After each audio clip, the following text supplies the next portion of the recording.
Me mietittiin tässä vähän sellaista, että ihmiset varmaan ihmettelee kauheasti, että miksi me tehdään jotain hiton videoita.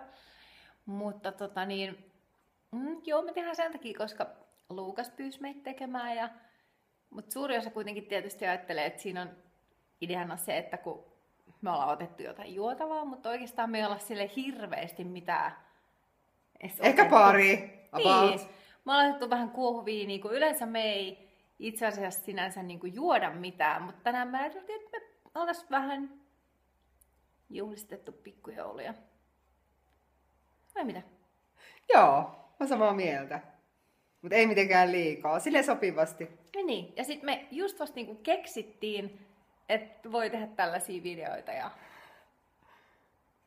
Mutta ei näin tuu silleen niin kuin joka päivä tämmöistä tahtia, ettei tarvitse pelkää. Ei niin, ja sitä paitsi loppujen lopuksi, niin eikö se ole vähän silleen, että elämä on.